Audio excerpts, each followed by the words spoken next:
हरे राम राम राम हरे हरे, हरे कृष्ण कृष्ण कृष्ण हरे हरे, हरे राम राम राम हरे हरे, हरे कृष्ण कृष्ण कृष्ण हरे हरे, हरे राम राम राम हरे हरे, हरे कृष्ण कृष्ण कृष्ण हरे हरे। ब्रह्मानन्दं परं सुखदं केवलं ज्ञानमूर्तिं द्वन्द्वातीतं गगनसदृशं तत्त्वमस्यादिलक्ष्यम् एकं नित्यं विमलं अचलं सर्वधी साक्षिभूतं भावातीतं त्रिगुणरहितं सद्गुरुं तं नमामि। नमामि सद्गुरु शान्तं सच्चिदानन्दविग्रहं पूर्णब्रह्मपरानन्दैशम् आनन्दीवल्लभं सद्गुरु सच्चिदानन्दं केवलं करुणाकरं ज्ञानयोगीश्वरं वन्दे ज्ञानदेवात्मा पुनः। ओम नमो ज्ञानेश्वर करुणाकरा दयाळा, तुमचा अनुग्रह लादलो पावन झालो चराचरी, मी कलाकुसरी कायचने बोलतो वचने अतिभाविका, एका जनार्दनी तुमचा दास त्याची आस परवावी। संत श्रेष्ठ श्री ज्ञानेश्वर माऊली, जगद्गुरु श्री तुकाराम महाराज, नाथ महाराज समर्थ, सर्व संतांना वंदन करतो। परमपूज्य काकांना वंदन, परमपूज्य मंदाताईंना वंदन, आदरणीय चौगुले सरांना वंदन। आणि आजच्या चिंतनाला आपण प्रारंभ करतो। मागच्या चिंतनामध्ये आपण 21 नंबरच्या श्लोकावरती माऊलींचं भाष्य पाहिलं होतं। वडील जे जे करतात त्यालाच नाव धर्म ठेवतात, धर्म असं नाव मिळतं आणि त्याचंच अनुष्ठान सगळे लोक जगातील करतात, असं वर्णन मागच्या श्लोकामध्ये माऊलींनी केलेलं होतं। येत वडील जे जे करती त्या नाम धर्म ठेविती, तेची एर अनुष्ठिती सामान्य सकळ, हे आयसे असे स्वभावे म्हणून कर्म न संडावे, विशेष आचरावे लागे संती। म्हणून संत महात्म्याने किंवा आत्मज्ञानी पुरुषाने कर्माचं आचरण करणं किती गरजेचं आहे, त्यांच्यासाठी नाही पण लोकांसाठी करायला पाहिजे। कारण त्यांनी नाही आचरण केलं तर लोक आचरण करणार नाहीत, याचं वर्णन भगवान श्रीकृष्ण माऊली करायला लागलेले आहेत। पुढच्या अध्यायामध्ये आता स्वतःचं उदाहरण भगवान श्रीकृष्ण देतात। पुढील श्लोकामधून माऊली किंवा भगवान श्रीकृष्ण स्वतःचं उदाहरण देतात आणि त्या उदाहरणामध्ये सांगतात, नमे पार्थास्ति कर्तव्यम त्रिषु लोकेषु किंचन नानवाप्तम वाप्तव्यम वर्त एवच कर्माणि, वर्त एवच कर्मणी। अर्जुना, या त्रैलोक्यामध्ये मला कोणतेही कर्तव्य नाही, कारण मला कोणतेही असे न मिळालेले फळ नाही की जे कर्म करून मिळवायचे आहे, तरी मी कर्मामध्ये तत्पर आहेच। भगवान श्रीकृष्ण स्वतःचं उदाहरण देतात, मी कसा काम करतो, माझी कर्म, माझा कर्मयोग कसा चालू आहे याचं वर्णन केलेलं आहे। यापूर्वी एका आत्मज्ञानी पुरुषाचं नाव सांगून भगवान श्रीकृष्णाने हा मुद्दा पटवून देण्याचा प्रयत्न केला होता। मागच्या वेळा आपण बघितलं, जनक राजाचं उदाहरण दिलेलं आहे आणि जनक राजा हा कोणत्या स्थितीमध्ये असताना सुद्धा, म्हणजे नैष्कर्म्य स्थितीमध्ये असताना सुद्धा त्यांनी कर्मयोगाचं आचरण केलं, सर्व राज्याचा कार्यभाग पाहिला। याचं वर्णन आपण मागच्या श्लोकामधून काही बघितलेलं होतं की ते जनकांचं उदाहरण होतं। आता जनकांपासून बाहेरचं उदाहरण न देता भगवान श्रीकृष्ण स्वतःचं उदाहरण देतात आणि ते सांगतात की नमे पार्थास्ति कर्तव्यम त्रिषु लोकेषु किंचन नानवाप्तम वाप्तव्यम वर्त एवच कर्मणी। मला असं कुठलंही कर्तव्य राहिलेलं नाही, माझ्याकडे काही काम शिल्लक नाही त्रैलोक्यामध्ये। नमे पार्थास्ति कर्तव्यम त्रिषु लोकेषु किंचनम, त्रिषु लोकेषु म्हणजे त्रिलोकातसुद्धा मला कुठलंही काम राहिलेलं नाही की जे मी करायला पाहिजे।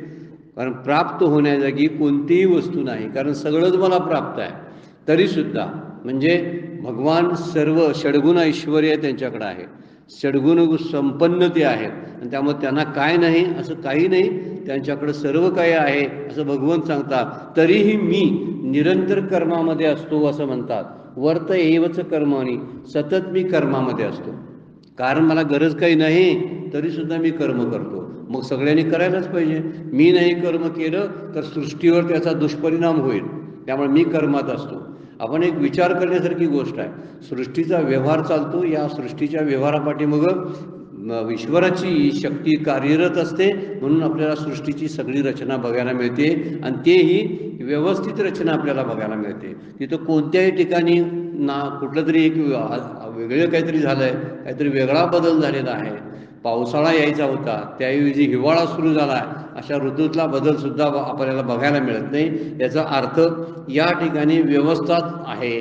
व्यवस्था आहे याचा अर्थ व्यवस्थापक आहे. एखाद्या संस्थेमध्ये आपण गेलो की तिथली व्यवस्थापन बघितलं की म्हणतो आपण फार छान व्यवस्था चांगली आहे.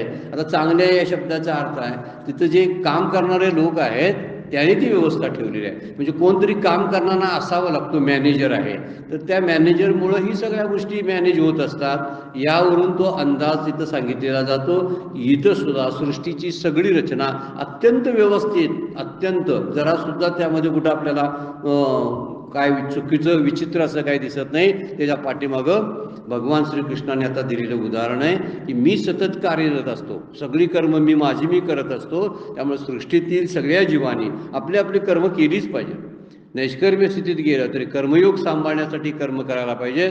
म्हणून भगवंताचा अवतार हा जो आहे तो इतरांसाठी आहे, त्यांनी स्वतःसाठी काय केले नाही. जे जे अवतार झालेत त्यामध्ये सगळ्यांनी परित्राणाय साधूनाम, आपण पुढच्या आता श्लोकामधून आपण बघणार आहोत की सगळ्यांचं रक्षण करण्यासाठी, साधू संतांचं रक्षण करण्यासाठी, दुर्जनांना शिक्षा देण्यासाठी, धर्माची स्थापना करणं, न्यायाला स्थापन करणं, या सगळ्या गोष्टीसाठी भगवंत अवतार घेतात. याचा अर्थ भगवंताचं अवतरण हे कामासाठी आहे, क्रियेसाठी, कार्यासाठी आहे. म्हणून भगवंताचा अवतार कुणासाठी तर सृष्टीची व्यवस्था चांगली चालावी यासाठी. आणि त्यामुळे सृष्टीरचना व्यवस्थित चालवली तर प्राणीमात्रांचा उद्धार होणार. म्हणून प्राणीमात्राच्या उद्धारासाठी भगवंत अवतार घेतात आणि म्हणतात की मला प्राप्त करण्यासारखं काही राहिलेलं नाही, तरीही मी कर्मरत आहे, मी सतत कामात आहे. त्याचं कारण की मला सृष्टी सांभाळण्यासाठी काम करावं लागतं. जर भगवंत कार्य करतात तर त्याचा धडा म्हणून सगळ्या जगातल्या सगळ्या लोकांनी ते काम करतच राहिलं पाहिजे. मला काम टाकता येणार नाही. आता एक मात्र मुद्दा आहे, सृष्टीतली माणसं काही काम करत नाहीत काय? करतात. सगळ्या सृष्टीमध्ये काम मनुष्य प्राणी किंवा इतर प्राणीसुद्धा कर्मात आहेत. पण ते कोणासाठी आहेत हा मुद्दा त्यातला महत्त्वाचा आहे. ते कर्म करतात ते स्वतःसाठी करतात, स्वतःचा स्वार्थ साधण्यासाठी करतात, स्वतःचं पोट भरावं म्हणून करतात, किंवा त्यामध्ये आसक्ती असते म्हणून करतात. तर तेवढ्यापुरती ते करत असतात. पण भगवंतांना कोणतीही गोष्ट मिळवायची नाही. इथल्या लोकांना काहीतरी मिळवायचं असतं, प्रपंच चालवायचा असतो, उदरनिर्वाह चालवायचा असतो, काहीतरी मिळवण्यासाठी ते कर्म करतात. परंतु भगवंतांना मात्र काहीच मिळवायचं नाही. आणि काही मिळवायचं नसताना सुद्धा भगवंत कार्यरत आहेत, कामात असतात. हे उदाहरण अतिशय उत्तम आळशी लोकांसाठी सांगितलेलं आहे की कुणीही आळस करू नये. जे जे काम आहे स्वभावाप्रमाणे जमतं, शरीराप्रमाणे जे जमतं ते ते करत राहावं. वृद्धांसाठी काम आहेत, मुलांसाठी काम आहेत, तरुणांसाठी कामं आहेत.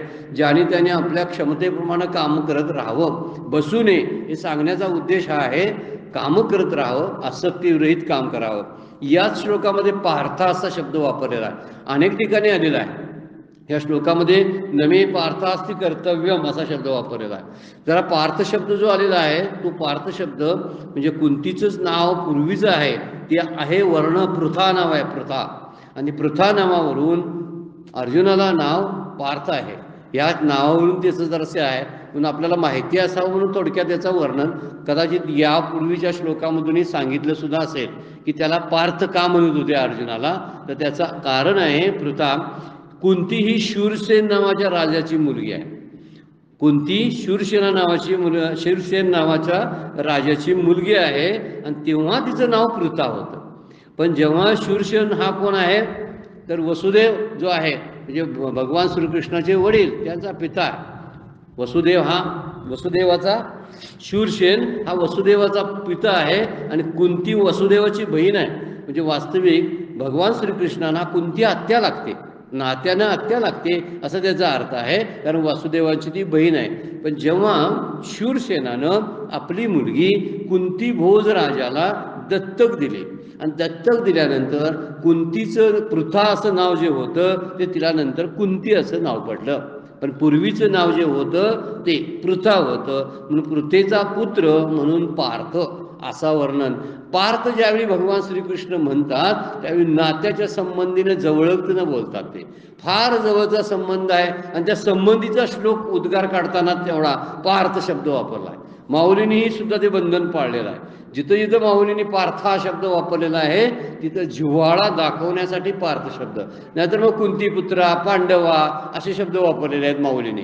पण पार्थ शब्द जिथं जिथं पार्था पार्थ असे शब्द वापरलेत तर त्या ठिकाणी जिव्हाळा दाखवण्यासाठी ते शब्द वापरलेले आहेत हे आपल्या निदर्शनास येतं. त्यामुळं पृथेचा पुत्र म्हणून पार्थ असे नाव पडलेलं आहे. आपल्याला ठाऊक असावं या ठिकाणी एक विचार करण्यासारखी बाब आहे. भगवान श्रीकृष्णांना काही करण्याचं शिल्लक नव्हतं, काही करायची गरज पण नव्हती, तरी सुद्धा त्यांनी कार्य करून दाखवलं.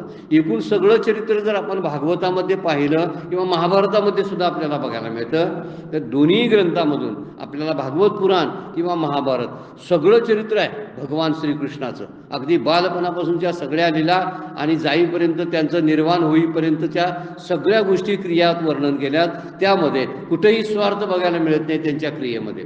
आणि हे एक उत्तम उदाहरण आहे आपल्या हिंदुस्थानातील तरी किंवा जगातल्या लोकांसाठी की पार्थ म्हणजे भगवान श्रीकृष्ण होते कसे, त्यांचं जे स्वभावचित्र जे वर्णन केलेलं आहे ते वर्णन जगातल्या सगळ्या लोकांना खरंच काय होणार आहे, आदर्श ठरणार आहे. त्यामुळे इथं पार्थ शब्द वापरला त्याचा आपण विचार केलेला आहे. काही करायची गरज नाही. विचार केला तर महाभारत घडवण्याला कारण भगवान श्रीकृष्ण आहे. पण त्यांचा काय त्यामध्ये उद्देश होता, काही नाही. फक्त काय, धर्म संस्थापनार्थायो सारखा शब्द तो वापरलेलाच आहे. मला धर्माची स्थापना करायची आहे, नंतर सज्जनांचं रक्षण करायचं आहे आणि दुर्जनांचा संहार करायचा आहे. हे सगळं करत असताना भगवंताला कोणत्याही गोष्टीची अपेक्षा नाही, स्वार्थ कोणताही नाही. त्यांचं काही नडलं नव्हतं, काही अडलं नव्हतं, तरीसुद्धा धर्माची स्थापना. अत्यंत महत्त्वाची गोष्ट कोणती असेल भगवान श्रीकृष्णांच्या चरित्रातली तर ती म्हणजे गीतेचं तत्त्वज्ञान जगाला दिलं. फार मोठं तत्त्वज्ञान आहे, वर्षोनवर्षे चालेल. जोपर्यंत ही सृष्टी आहे तोपर्यंत गीतेच्या तत्त्वज्ञानाला काही होणार नाही, ते सतत चालत राहणार आहे, सगळ्यांना मार्गदर्शक ठरणार आहे. भगवान श्रीकृष्णाच्या मुखातून आलेलं ते वर्णन आहे, ते तत्त्वज्ञान आहे. त्यामुळं हे तत्त्वज्ञान ही भगवान श्रीकृष्णाची फार मोठी श्रेष्ठ कृती मानायला पाहिजे. कारण काही करायचं, आता भगवान श्रीकृष्णाने भगवंत गीता सांगितली अर्जुनाला, यामध्ये काय उद्देश आहे त्यांचा स्वतःचा, काही नाही. फक्त अर्जुनाचं निमित्त करून जगाला कार्यरत ठेवायचं आहे. आणि तेही कर्म कसं करायचं आहे तर स्वधर्माच्या नियमाप्रमाणे, धर्माच्या नियमाप्रमाणे त्याने काम करायचं आहे. हा एक धडा घालून दिलेला आहे. आणि फक्त निमित्त कुणाला केलं, अर्जुनाला केलेला आहे. त्याच्या करवी म्हणतात ते की त्या तुझ्या करवी मला बाण सोडायचे आहेत. वास्तविक विश्वरूप दर्शनामध्ये ते सगळं वर्णन केलेलं आहे की भीष्म, दुर्योधन, दुःशासन, हे कर्ण, हे सगळे तोंडात जातेले दाखवलेले आहेत. याचा अर्थ आहे हे मेलेले आहेत अगोदर, तू फक्त निमित्त मात्र भव्य सव्यसाची असं वर्णनच त्यामध्ये केलेलं आहे. तू फक्त निमित्त मात्र हो, तू काही करायचं नाही. तुला फक्त समोर दिले कर्तव्य ते निमित्त होऊन तू धनुष्यबाणाचा वापर करायचा आहेस. वास्तविक सगळं घडायचं आहे ते मी घडवणार आहे. यावरून समजतं की भगवान श्रीकृष्णांना जगात 3 लोकांमध्ये काही करायचं शिल्लक नाही, तरी ते काम करतात. मुद्दा हा आहे की काम करण्याचा मुद्दा आहे, कर्म करण्याचा मुद्दा आहे. सतत कर्मरत असलो पाहिजे. आणि ते कर्म कुठलं, दुसऱ्यांना लुबाडणे वगैरे हे कर्म नाही, तेही कर्मच आहे. चोऱ्या करणं हेही कर्मच आहे, पण त्या कर्माशी तर संबंध नाही. तर निष्काम कर्मयोग ज्याला शब्द वापरला असा निष्काम कर्मयोग जगातल्या सगळ्या माणसांनी अनुसरावा, यासाठी भगवान श्रीकृष्ण स्वतःचं एक्झाम्पल देता येतं. आणि हे एक्झाम्पल दिल्यामुळं लोकांना पठावं, त्यासाठी भरपूर अशी उदाहरणं आहेत की कृष्ण हे अनासक्त असा सेवक असा हिंदुस्थान कुठला सेवक पाहिला नाही इतकं भगवान श्रीकृष्णाचं चरित्र आहे. कुठलंही उदाहरण घ्या, अगदी सुरुवातीसाठी सुद्धा इंद्रासारख्या काल्पनिक देवांची पूजा का करता? आपल्याला जे मिळते सगळं, ही सृष्टी सगळं देते असं स्वतःच्या कृतीतून दाखवलं. ज्यावेळी गोवर्धन पर्वताचा उचलला, गोवर्धन पर्वताच्या वेळी इतका पाऊस लागला आणि तो पाऊस इंद्राच्या अवकृपेमुळे लागलेला होता, तरी घाबरू दिलं नाही द्वारकेतल्या लोकांना. ते म्हणले की इतर देवता ज्या आहेत यांना फक्त काहीतरी लागत असतं म्हणून त्या खवळतात.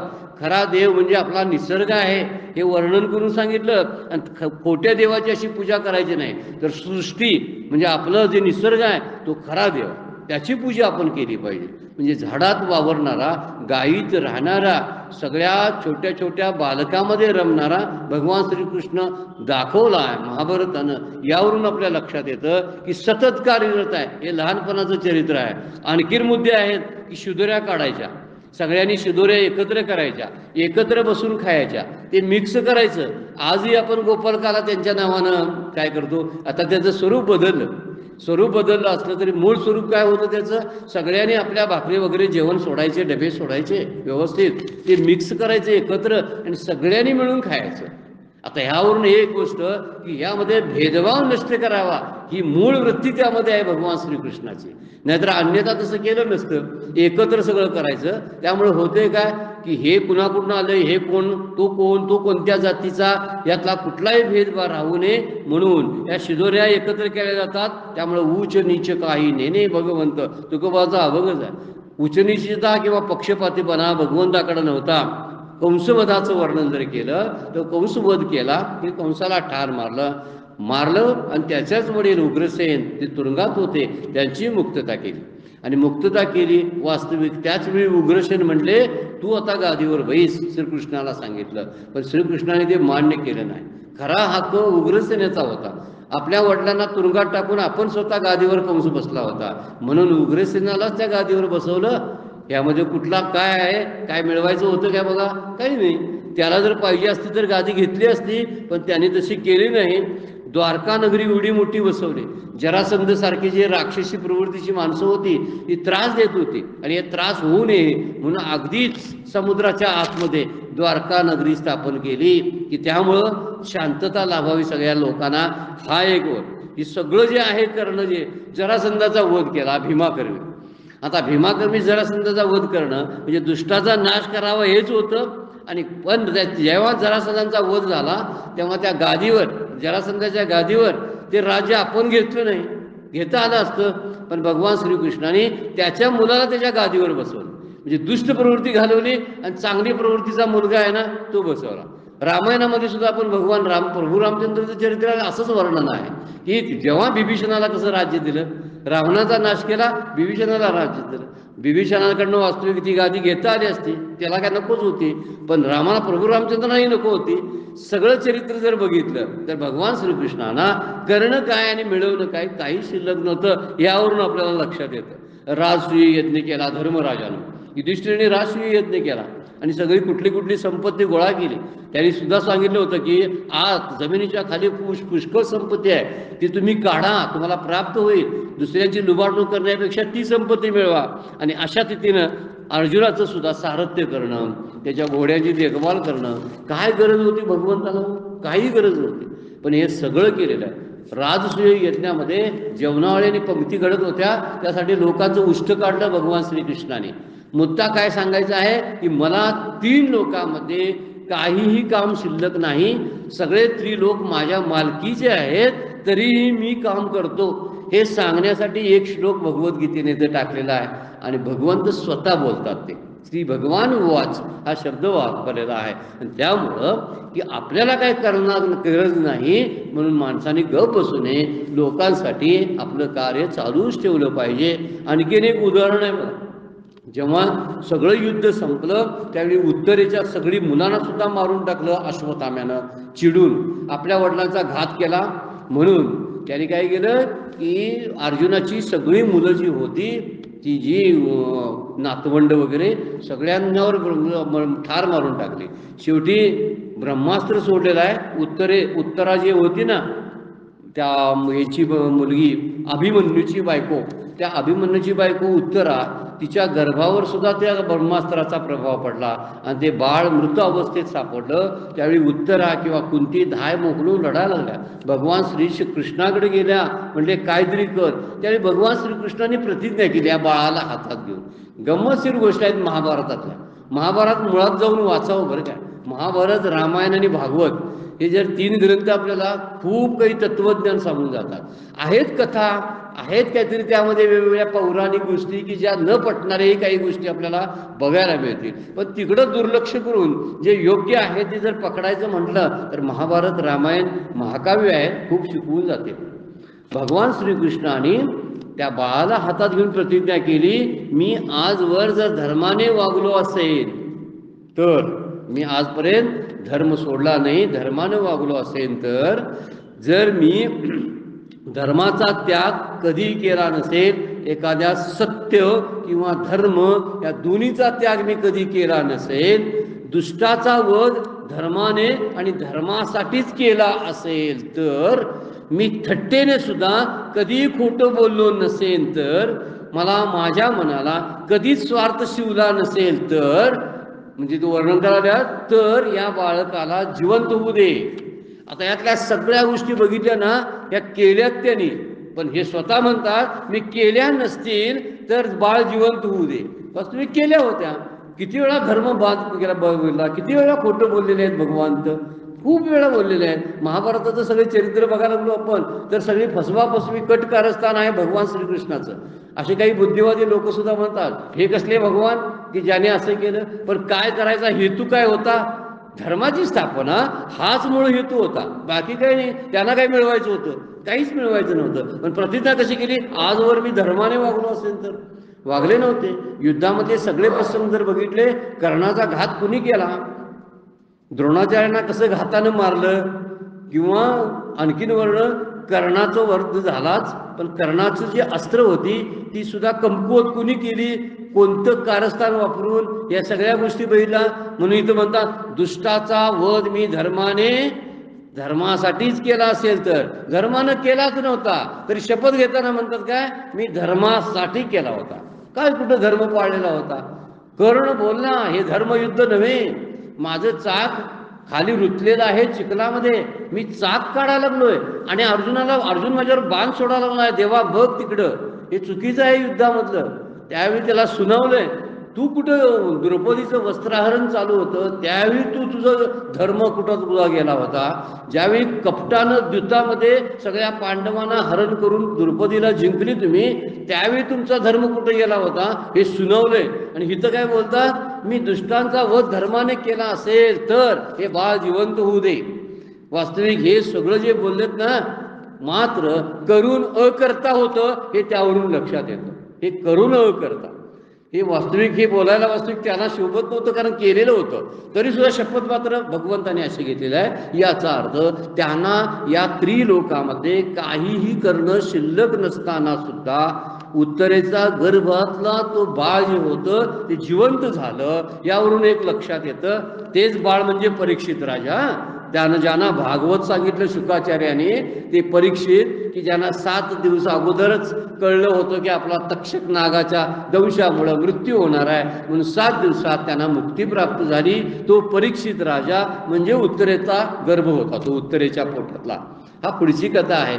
मुद्दा हा आहे की भगवंताला 3 लोकांमध्ये काही करणं शिल्लक नव्हतं तरी ते कर्मयोगामध्ये रत होते. त्यांना म्हणून त्यांनी स्वतःचं उदाहरण दिलंय, नमे पार्थास्ति कर्तव्यम त्रिषु लोकेषु किंचन. काय म्हणतात माऊली बघा, आता अनिकाची या गोटी कायशा सांगो किरीटी.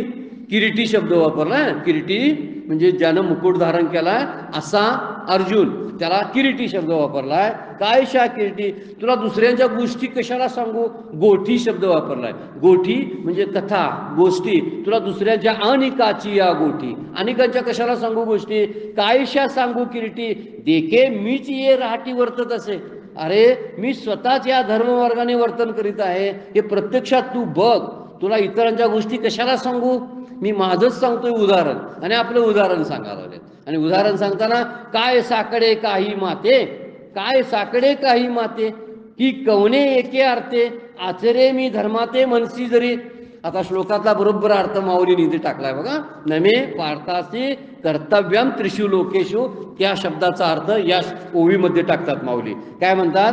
काय साकडे काही माते, मला काय कमी आहे. साकडं म्हणजे मला काय अडचण आहे, मला काय गरज पडली. साकडे काही माते, माते म्हणजे मला. की कवने एके अर्थे, अर्थे म्हणजे इच्छा, कुठल्या फळाच्या इच्छेनं मी धर्माचं आचरण करतोय सांग बघू. मला कुठलं साकडं पडलंय म्हणून मी धर्माचं आचरण करतो. आचरे मी धर्माते मनसी, जरी तू जर म्हटला असेल की मला काहीतरी अडचण पडली, गरज पडली म्हणून मी धर्माचरण करतोय, काहीच नाही. मला काहीच करणं नाही, मला कोणती इच्छा नाही. म्हणजे इच्छा रहित असणारा भगवंत आहे आणि मला काही कमी नाही असं भगवंत सांगतात. तरी पुरतेपणा लागी अनेक दुसरा नाही जगी. सुंदर शब्द वापरला आहे पुरतेपणा लागी माऊलीने. पुरतेपणा लागी म्हणजे पूर्णत्वाचं एकमेव उदाहरण म्हणजे भगवान श्रीकृष्ण किंवा प्रभू रामचंद्र. पण भगवान श्रीकृष्णांना पूर्ण अवतार मानलेला आहे म्हणून पुरतेपणा लागी माऊलीने खोचक शब्द वापरलेला आहे. तर पूर्णतेकरिता माझ्यासारखा जगात दुसरा कोणी नाही. पुरतेपणा लागी अनेक दुसरा नाही जगी, दुसरा कोणी नाही. कारण माझ्यासारखा पूर्ण झालेला किंवा त्याला आपण म्हणतो आप्तकाम, ज्याला पूर्णत्व प्राप्त झालेलं आहे. कोणती इच्छा, आप्तकाम म्हणजे ज्याच्या कुठल्या इच्छा अपूर्ण नाहीत असा मी आप्तकाम आहे आणि त्यामुळं मला काही करायची गरज नाही असं भगवंत सांगायला लागलेलं आहे. तरी पुरतेपणा लागी अनेक दुसरा नाही जगी, दुसरा माझ्यासारखा कोण नाही. तर माझ्याकडे सगळं पूर्णत्व आहे. भगवान श्रीकृष्ण हा पूर्ण अवतार आहे. एक विष्णू पुराणामध्ये एक श्लोक आलाय की ज्यामध्ये त्यांच्या ऐश्वर्याचं षडगुणांचं वर्णन केलेलं आहे. माऊलींनी वर्णन केले का ओवीमध्ये, ती ओवी लक्षात येत नाही. माऊलींची पण ओवी आहे त्याबद्दल. 6 गुण जे भगवंताकडे होते ना, ऐश्वर्यस्य समग्रस्य वीर्यस्य यशस श्रिय आणि वैराग्य शात मोक्षश शन्नाम भग इतिरिना वर्णन केले. त्याला भगवान म्हणतात. कुणाला? ज्यांच्याकडे ऐश्वर्य. एक एक गुण बघा, विष्णू पुराणातला श्लोक आहे. जे ऐश्वर्य, वीर्य, यश, श्री, वैराग्य आणि ज्ञान, इथं मोक्ष शब्द वापरलाय पण मोक्षाचा अर्थ ज्ञान. हे 6 गुण ज्यांच्याकडे आहेत, 6 गुणांनी निरतिशय स्वरूपाने पूर्ण आहे, त्याला भगवान म्हणतात. निरतिशय शब्द वापरला याचा अर्थ असा आहे की त्याच्यापेक्षा वरचढ कोण नाही. निरतिशय शब्द म्हणजे सातिशय शब्दाच्या विरोधार्थी शब्द आहे. सातिशय म्हणजे त्याच्यावरती वरती वरती काहीतरी असू शकतं आणि निरतिशय म्हणजे ज्याच्यापेक्षा काहीच वरती नाही म्हणजे निरतिशय. तर निरतिशय असं भगवानचं स्वरूप आहे. त्याच्याकडं ऐश्वर्य आहे, खूप काही संपत्ती आहे. भगवंताकडे संपत्ती आहे, वीर्यवान आहे. नर नारायण अशी रूप दोघांना म्हणतात, अर्जुनाला आणि त्यांना. म्हणजे हे सर्वश्रेष्ठ रूप आहे. ऐश्वर्य आहे, स्त्री आहे म्हणजे लक्ष्मीच्या रूपात आहे, वैराग्य आहे आणि त्यांच्याकडे ज्ञान आहे, वीर यश आहे. या सगळ्या संपत्तीनं युक्त असलेले भगवंत आहेत. जर ते असे असतील तर त्यांना अर्जुनाला उभा करण्यापाठी मग कोणता उद्देश होता? स्वतःला काय मिळवायचं होतं? काय हस्तिनापूरचं राज्य त्यांना मिळवायचं होतं? काय नाही. किंवा दुर्योधन, दुःशासन हेही त्यांचे नातलग होते भगवंताचे. त्यांना मारायचं, माझे ते वैरी आहेत? नाही, त्यांचे वैरी कोणच नव्हते. तरी सुद्धा त्यांचा नाश का घडवून आणला? त्यांचाच नाश नाही तर स्वतःच्या कुळाचा सुद्धा नाश केला. केवढा निपक्षपातीपणाचा एक उत्तम उदाहरण म्हणजे भगवान श्रीकृष्णांचं चरित्र आहे. त्यामध्ये आपल्याला बघायला मिळतं. भागवतामध्ये सुद्धा पहिला श्लोक आहे, सच्चिदानंद रूपाय विश्वोत्पत्त्याहि हेतवे तापत्रय विनाशाय श्रीकृष्णाय वयम नमः असं वर्णन पहिला श्लोक आहे भागवतामधला. सच्चिदानंद रूपाय, त्यांचे 3 रूपामध्ये आहे. सच्चिदानंद रूप असलेलं आणि सच्चिदानंद रूपाय विश्वोत्पत्त्यादि हेतवे, सगळ्या विश्वाची उत्पत्ती करणं आणि त्याचं संरक्षण आणि त्याचा नाश हा हेतू मनात ठेवून हा भगवान श्रीकृष्णाचा अवतार आहे. अशा भगवान श्रीकृष्णाला मी वंदन करतो असा पहिला श्लोक आहे. सच्चिदानंद रूपाय विश्वोत्पत्त्यादि हेतवे तापत्रय विनाशाये, तिन्ही तापांचा जो विनाश करतो त्या भगवान श्रीकृष्णाला मी वंदन करतो असं वर्णन केलंय. म्हणजे भगवान श्रीकृष्ण हे सद चिद आनंद रूप आहेत, म्हणजे पूर्णत्व त्यांच्याकडे आहे. त्यांच्यामध्ये एकही अपूर्ण अशी गोष्ट ओम पूर्णमदः पूर्णमिदं पूर्णात पूर्णमुदच्यते पूर्णस्य पूर्णमादाय पूर्णमेवावशिष्यते. एका उपनिषदाचं शांतिपाठाचं आपण वर्णन बघतो. हे वर्णन आहे ईशावास्यामधला शांतिपाठ आहे. पूर्णमद पूर्णमिदम शब्द वापरला. हे पूर्ण आहे ते पूर्ण आहे, म्हणजे काही अपूर्ण नाही आहे. पूर्णात पूर्ण मिक्स केलं किंवा त्यातलं काहीतरी काढलं तर ते पूर्णच राहतं. असा अवतार भगवान श्रीकृष्णाचा आहे. आणि असा अवतार जर असेल तर त्यांना काही मिळवायचं नाही. तो सगळ्या जगाचा तीन लोकाचा मालक स्वामी आहे. म्हणून म्हणतात तरी पुरतेपणा लागी अनेक दुसरा नाही जगी. तिन्ही जगामध्ये असा पूर्णत्वाला पोचलेला माझ्यासारखा कोण नाही. ऐशी सामग्री माझ्या अंगी जाणशी तू. अरे तुला माहित आहे इतकी सामग्री माझ्याकडे आहे. पूर्णता करता माझ्यासारखा दुसरा जगात नाही. इतकी पूर्णता किंवा सर्व प्रकारचे सामर्थ्य, सामग्री शब्दाचा अर्थ सामर्थ्य माझ्या अंगी आहे ते तू जाणतोस. तू माझ्याबरोबर आहेस लहानपणापासून, तू जाणतोस असं अर्जुनाला सांगायला येते. आणि त्यामुळं माझ्याकडे माझं सगळं चरित्र बघ आणि त्या चरित्रामध्ये तुला कुठं अपूर्णता दिसून येते का बघ. कुठेही अपूर्णता नाही, सगळं पूर्ण आहे. त्यामुळे पूर्ण असल्यामुळं मला काय मिळवायचं नाही तरी मी कर्मयोगामध्ये व्रत आहे. मग तू काय युद्ध करू नयेस किंवा जगातल्या प्राणीमात्राने आळसामध्ये आयुष्य का घालवावं, काय घालवू नये. सतत कामात असलं पाहिजे. हा धडा माझ्याकडून घ्या असं भगवान श्रीकृष्ण या श्लोकातून आपल्याला सांगतात. शेवटची ओवी त्यामध्ये आहे बघा 163 नंबरची ओवी. मृत गुरुपुत्र अनिला तो तुवा पवाडा देखीला तोही मी उगला तर मी वर्ते. आता एक स्वतःचं उदाहरण आणून दिलेलं आहे बघा. मृत गुरुपुत्र अनिला सांदीपनी ऋषींच्या ठिकाणी बघा शिकायला जायचं आणि नाटकच केलेलं आहे वास्तविक. तिकडे वशिष्ठाकडे प्रभू रामचंद्र शिकले आणि इकडे विचार केला तर हे सांदीपनी ऋषींच्या आश्रमामध्ये राहून जसे इतर शिष्य शिकतात तसं शिकवून दाखवलेलं आहे. म्हणजे आपल्या कृतीतून दुसऱ्या जगाला सगळ्या जगाला धडा देण्याचं काम त्यांनी केलं. शिष्यत्व असलंच पाहिजे. मी जरी पूर्ण अवतार म्हणून जन्माला आलो तरी शरीर घेऊन आलो, त्यामुळे शरीर मी धारण केल्यामुळं मला शिकायलाच पाहिजे. गुरूंच्याकडे जायला पाहिजे. सगळेजण जातात गुरूंच्या ग्रहामध्ये राहतात, तसं मला गुरुग्रही राहायला पाहिजे म्हणून तिथं राहिलेत. जी ही सगळी जी पेंड्या वगैरे त्यांचे मित्र आहेत तिथले आहेत सुदामा वगैरे. तर हे सगळं बघितलं तर मृत गुरुपुत्र आलेला सांदीपनी ऋषींचे जे एक मुलगा समुद्रात पोहायला गेला आणि बुडलेला आहे दत्त नावाचा मुलगा.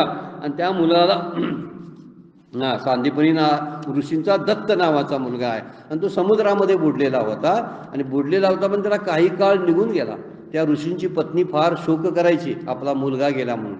आणि शेवटी जेव्हा बलराम आणि भगवान श्रीकृष्ण बाहेर पडायला लागले, म्हणजे सगळी कला विद्या संपादन केल्यानंतर त्यावेळी गुरुदक्षिणा काय ती मागा असं सांगितल्यानंतर त्या ऋषी पत्नीनं म्हणजे सांदीपनींच्या बायकोनी सांगितलं सांदीपनींना मागताय तर माझा पुत्र गेलेला मागा त्यांच्याकडे. आणि खरंच यमाकडे जाऊन भगवान श्रीकृष्णाने त्या पुत्राला आणलं अशी कथा महाभारतामध्ये आहे. आणि त्याचा एक संदर्भ घेऊन माऊली बोलतात. माऊलीने कसे संदर्भ दिलेत बघायचे. भागवतातले संदर्भ आहेत. सगळ्या 18 पुराणे जे आहेत त्या पुराणातला कुठं नाही तरी संदर्भ टाकलेला आहे. वेदांत तरी आहेच आहे. सगळे महाभारतातले तुकडे टाकलेत. रामायणातले रेफरन्सेस आहेत. किती काय म्हणून नाही असं ज्ञानेश्वरीमध्ये आपल्याला बघायला मिळत नाही. सगळ्या काही गोष्टी आहे. मृत गुरुपुत्र आलेला याच्यामध्ये कशी कथा आहे. त्यामध्ये दत्त नावाचा हा मुलगा मी सांदीपनाच्या घरी अध्ययनासाठी राहिलो होतो. वेदांगाचे अध्ययन झाल्यावर गुरुदक्षिणा काय देऊ असे मी विचारले तेव्हा सांदीपनी म्हणाले माझा दत्त नावाचा मुलगा समुद्रात बुडून मेला आहे, तो मला परत मिळावा अशी इच्छा आहे. त्यावेळी ऋषींनी ते मागून घेतलेलं आहे. मी यमलोकी गेलो, यमाचा पराभव करून गुरुपुत्र सांदीपनीला आणून दिला. असे माझे सामर्थ्य तू प्रत्यक्ष बघितलंस. तो मी इतका समर्थ असूनही शांतपणाने कर्मामध्ये तत्पर आहे. मी जर कर्म करत असेल तर तुला काय एवढी अडचण पडली या काम करायला?